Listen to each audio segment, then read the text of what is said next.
با مقصد بهداشت فضای اکولوژی و برآمدن کارهای آبادانی در شفت شهرهای دوشنبه، حصار، ترسونزاده حشرها گزارده شد که در آن اعضایان فعال حزب خلقی دموکراتیک تاجیکستان از تشکیلات‌های ابتدایی حزبی، بیمارخانه مرکزی، آموزگاران از کالج آموزگاری، جماعت دهات نوآباد، میرزارضا، دهقان‌آباد، سامان، حصار شادمان، خانقاه کوهی، الماسی و دیگر کارخانه و مؤسسه‌های شهر فعالانه اشتراک نمودند.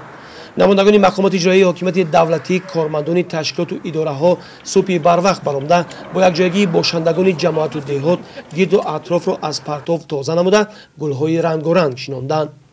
سرجمعی ساکنان در حشرهای عمومی شهری با حس بلندی وطن دوستی و با عزم قوی دست زدن به کارهای آبادانی دیارشان شهادت از آن می‌دهد که پیوسته در تلاش آنند که در پایداری صلح و ثبات کشور و باز هم مستحکم نمودن پایه‌های استقلالیت دولت و شکوفایی این سرزمین بیشت آسا سهمی ارزنده می‌گذارند.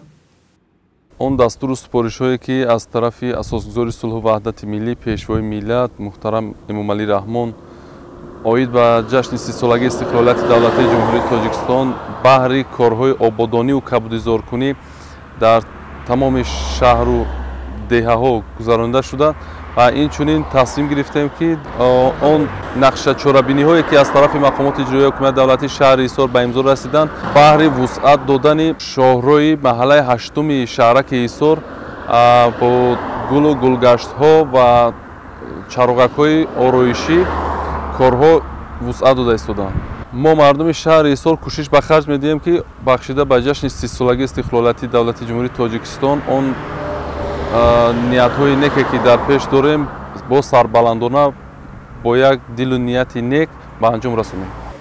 در نتیجه از جانب اشتراکچیان این حشر عمومی شهری یک قطار کارهای تازگی و آبادانی گزارده شده گرد و اطراف شهرها از علف‌های بیگانه تازه و بیخ گل‌های آرایشی نرم کرده شد. واقعا هم امروزها در قلمرو شهر برای استقبال سزاوار 30 سالگی استقلالیت دولتی جمهوری تاجیکستان کارهای سازندگی و بنیادکاری و آبادانی وسعت تازه می‌گیرد.